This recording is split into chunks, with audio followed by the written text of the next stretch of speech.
I've always thought that, even when falling leaves don't come from the same tree, they can still form bonds of kinship when they meet. Like meteors, you both made a journey through the stars. Both travelers who have landed on a planet that is not your home. Yet, when she first noticed your presence, although she hesitated for a moment, she still chose to walk away, indifferent as ever.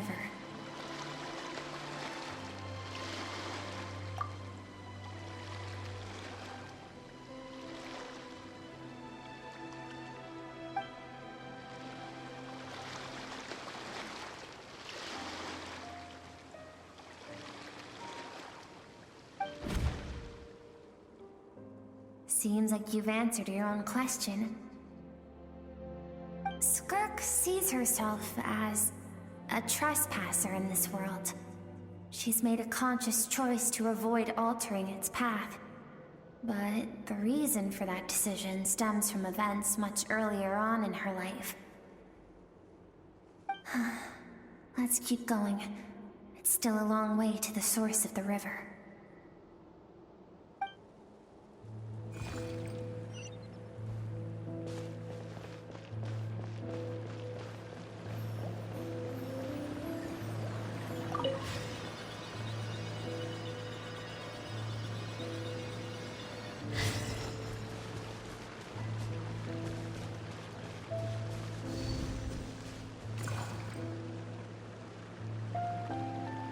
You now have what it takes to wield immense power. From this day forth, I shall teach you no more. No one can become a worthy warrior through imitation alone. I have given you fangs and claws. Now, you must learn to hunt. You wish me to travel the world beyond on my own, Master? Indeed. Make new friends. Embark on your own journey. And piece together a new future from the shattered remnants of your past. We will still have contact through the Abyss. But know this. One day, I will take the life you worked so hard to rebuild and reduce it to ashes. Just like the fire that haunts your mind. Why would you do that? I have told you before, fear is the catalyst for human evolution. You have tasted loss. You have known fear, so deep it can be felt in the bones.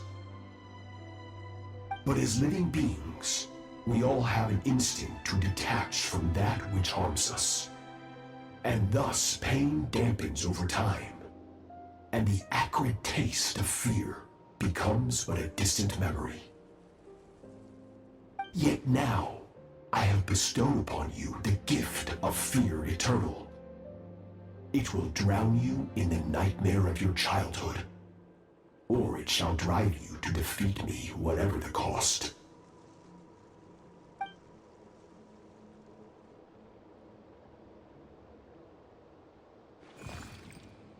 That is what Skirk's master, the foul Sertologi, looked like at one point in time.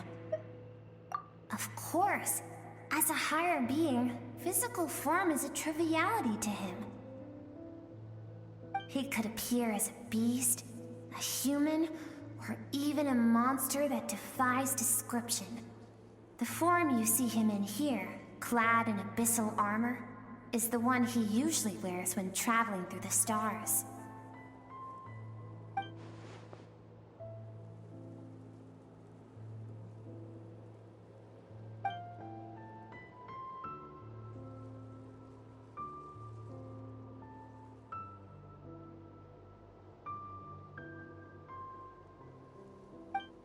For certain reasons, I need to bridge the power gap between me and my master as quickly as possible. But first, I need to understand the source of his strength.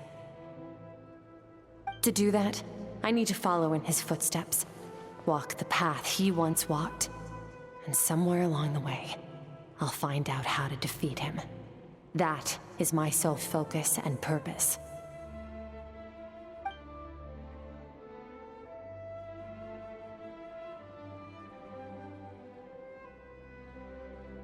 I'll let you in on a little secret.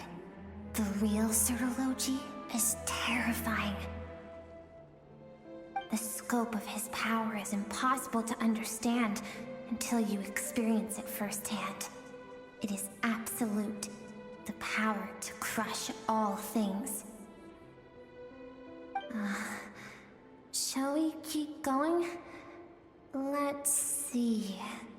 We're about halfway there.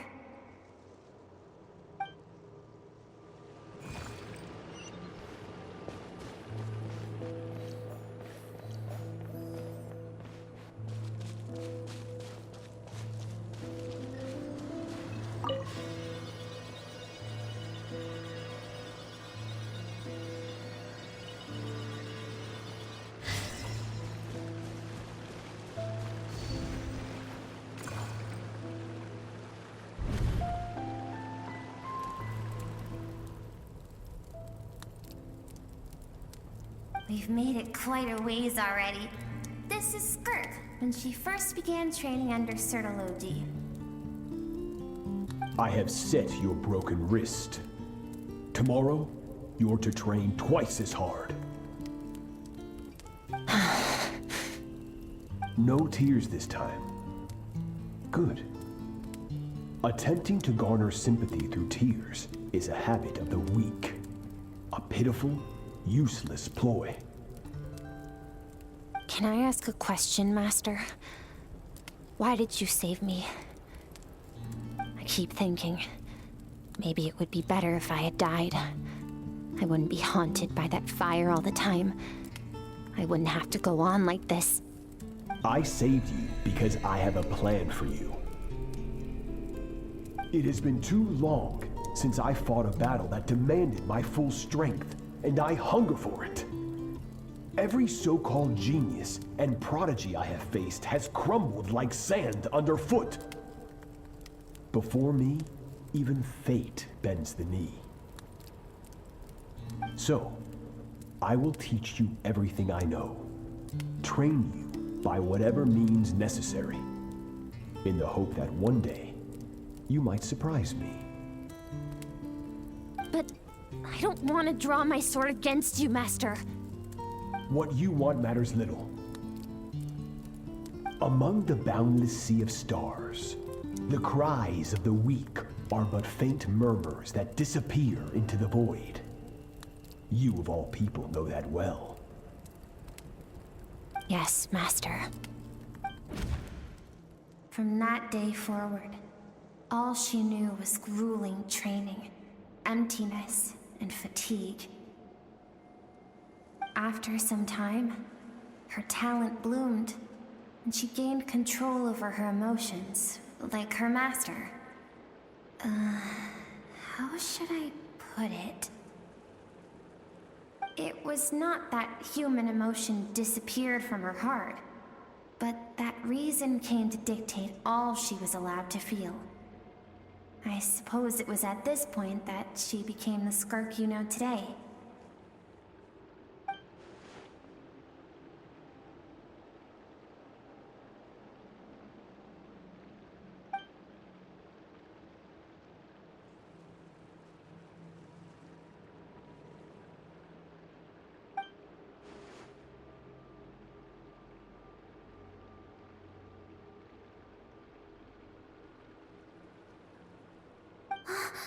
We're nearly there. I almost don't want to reach the end. Well, shall we? This is the final stretch.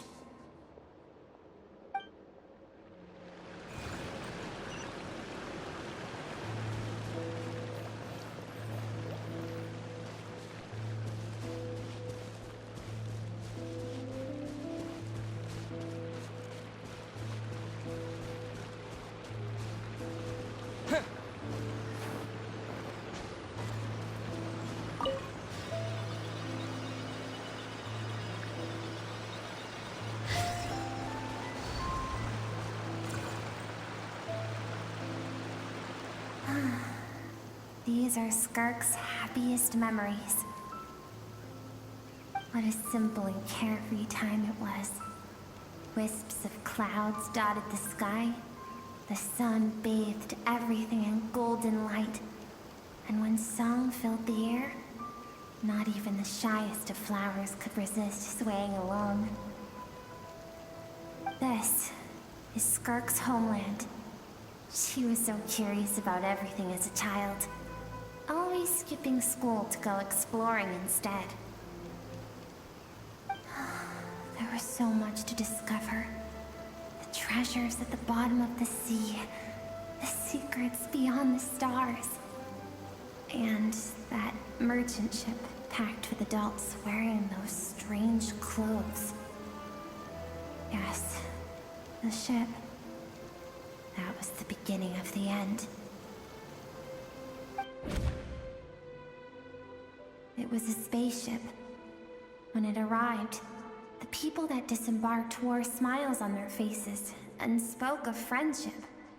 They claimed to be merchants from a neighboring planet, looking to establish trade. Skirk's parents, her relatives, her neighbors, everyone welcomed the newcomers with open arms and allowed them to explore the planet.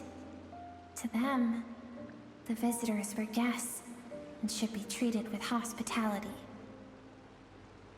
No one had any idea of what was to come.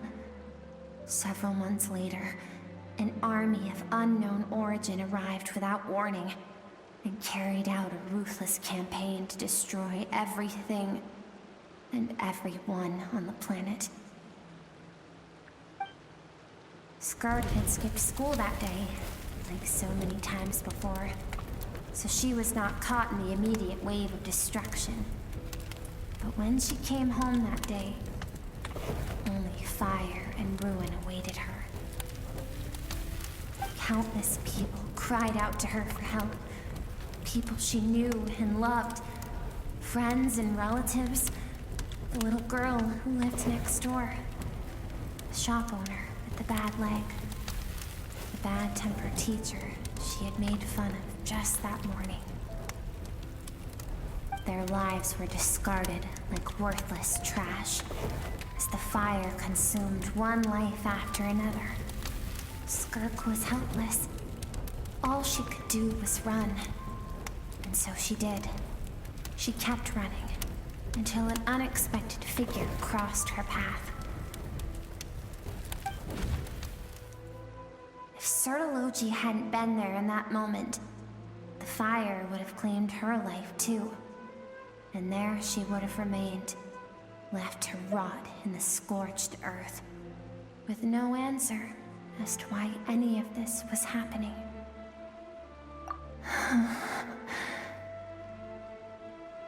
Because she and her people were seen as a threat. As the initial merchant ship explored the planet, they discovered that it hadn't always had the condition to support life. Yet there was evidence of human activity, even during the periods of extreme heat or cold in the past. Further research revealed that, over time, the people of this planet had evolved the ability to adapt to any type of environment or energy source. For that reason, the outsiders viewed them as a potential threat, and decided to eliminate them before the threat could rear its head.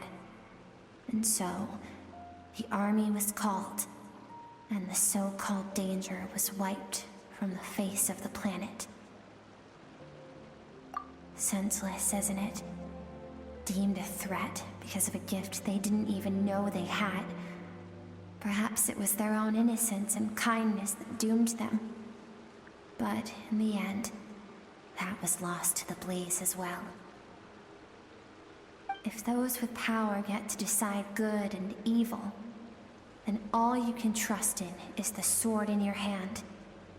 And so, before death could claim her, she ran. She ran and never stopped. No one wants to relive their most painful moments. Well, that brings us to the end of the story. This is as far as we can go. Skirka's waiting over there. For both of us. Let's go to her. It's time to fulfill my purpose. And my greatest wish over all these years.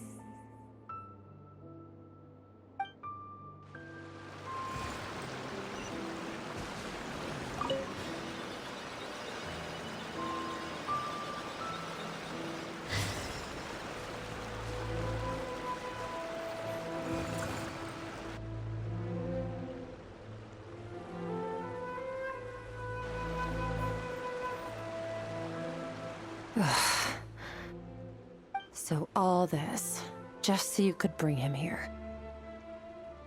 I have things to say to you. Well, to me. I want someone to witness our reconciliation, even if it takes an argument to get there. And he is the best choice in this moment. Her suppressed emotional self. The version of herself she keeps locked in the recesses of her mind, stifled by reason. All those rejected impulses, those discarded aspects of your past selves, they are a part of me now. I am who you used to be. Someone you have refused to face for too long. So, I came to face you instead. You're wrong. I've faced you all along. And that's exactly why I keep you locked here. Your existence makes me weak. Moments of joy and longing are when we are most vulnerable. Don't forget, it was a penchant for goodness over reason that doomed our homeland in the first place. The vastness of the universe renders everything insignificant. Our feelings most of all. Even so, learning from the mistakes of the past doesn't have to mean erasing everything. Strip yourself of your so-called weaknesses, emotions like kindness and empathy, and what makes you any different from the ruthless soldiers who slaughtered our people? The difference is that I'm doing what is right, what is necessary. I allow you to exist, but with limited freedom. That is the greatest kindness I can offer. I've shouldered everything you couldn't carry.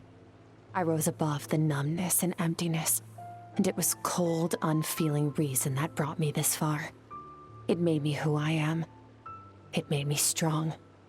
That is the problem. I want to shoulder those things together. On the grand scale of the entire universe, maybe our feelings are vanishingly small, but why should that mean they don't matter? Emotion gives warmth to the cold expanse of space. It gives meaning to the world around us. Think back to those nights of gazing at the stars, those afternoons of exploring the unknown. Think back, and let them grant you peace. A brief respite from the pressure you put on yourself.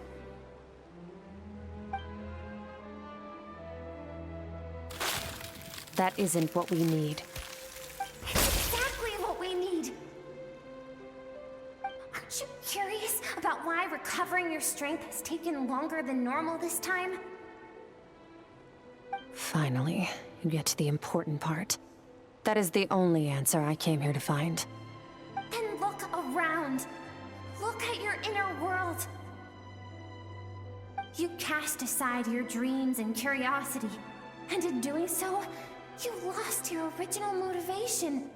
You severed all connection to who you used to be, so you can no longer draw strength from your past. Now, the only things driving you forward are fear and survivor's guilt. But these cannot take you far enough. And so, this river, the source of your strength, grows more polluted by the day. And you think that means I should seek help from a weak little thing like you?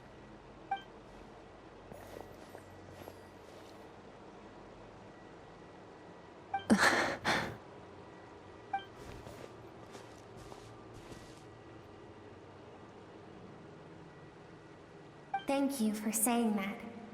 I knew bringing you here would be the right choice. To be honest, I'm not here to argue with you.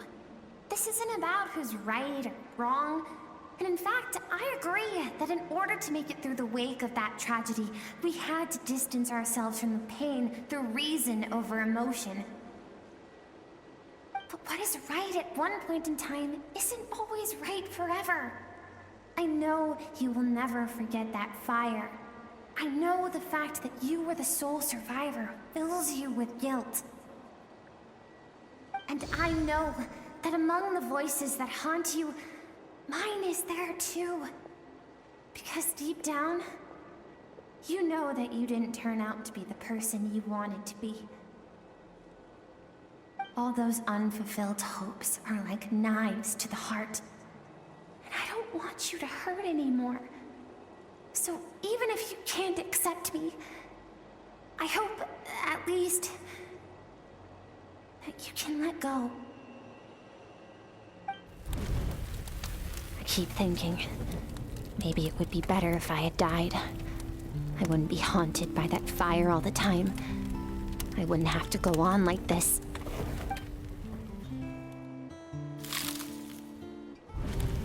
Your dad and I, we're not afraid to stare death in the face, but we need you to survive.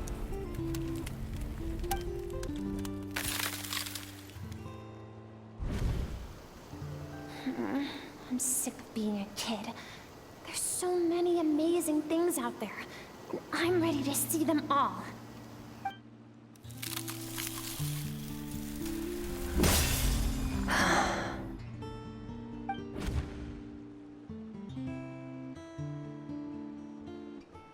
I remember. There was a song Mom and Dad always sang when we went out to fetch water. Dancing water. The sand along your path is begging for your song and movement. Will you carry this burden with you on your journey? I am not the dancing water, and you are not the burdensome sand. But if this is your wish, then I will carry you with me until the end. Thank you. I should be thanking you.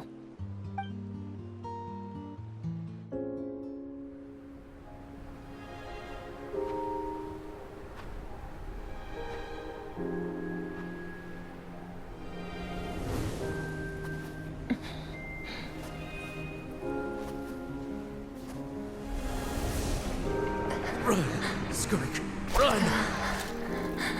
Remember, leave no one alive! Heed my words, Skirk.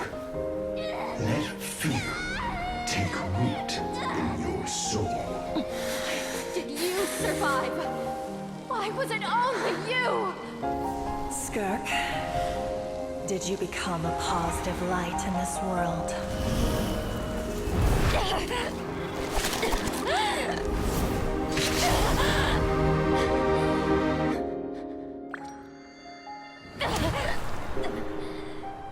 Hey, this doesn't have to be the end.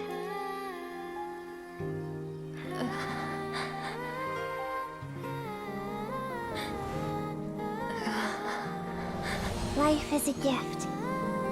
Don't let darkness claim it.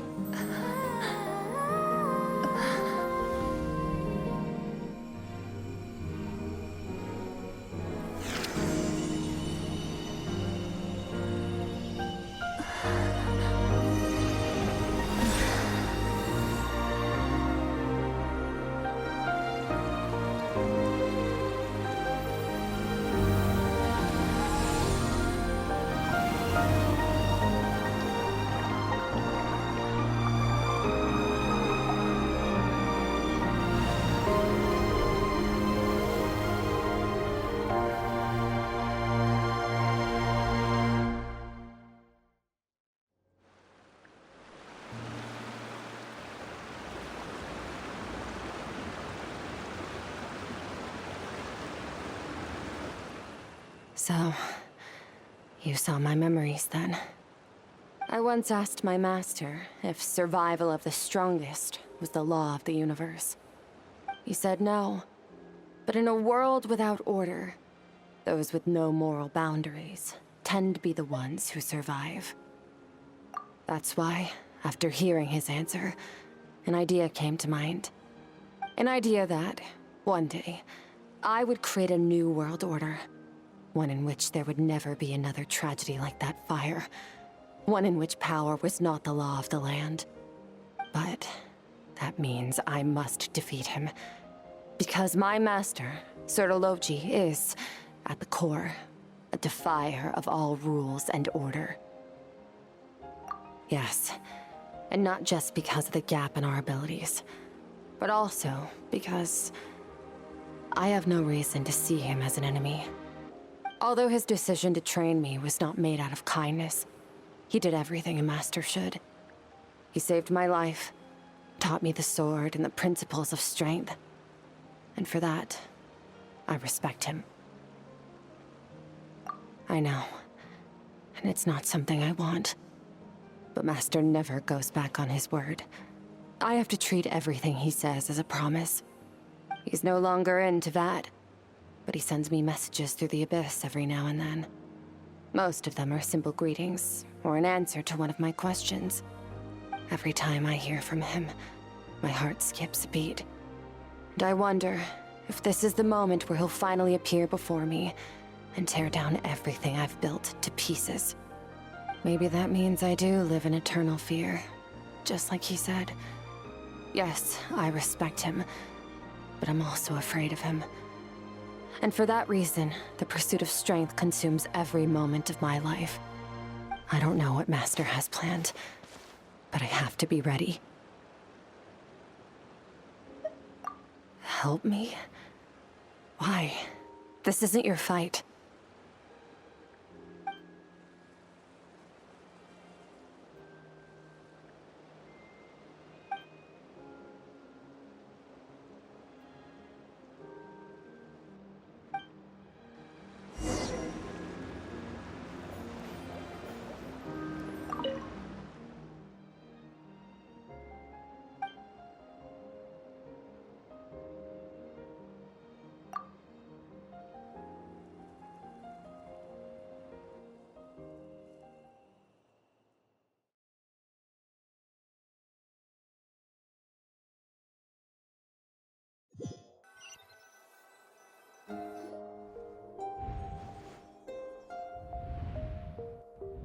Oh, you're finally awake!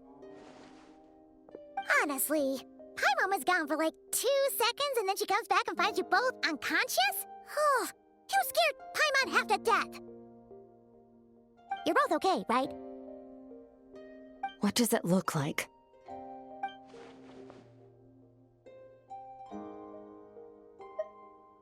Only water from the source can cleanse the rot and filth that flows from the past into the future. I taught you to incorporate the experiences from your journey into how you fight. I suppose what happened today will become an inseparable part of who I am. Okay, so Paimon feels like she's missing some important context. But whatever. Paimon brought back tons of delicious snacks! Let's dig in!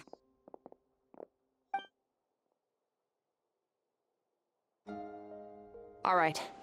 It's about time we finished what we started. We're gonna deal with this thief for good, right? This time, I'm not going to tell you to hold back. But having digested even more power in the meantime, he's going to be tougher than before.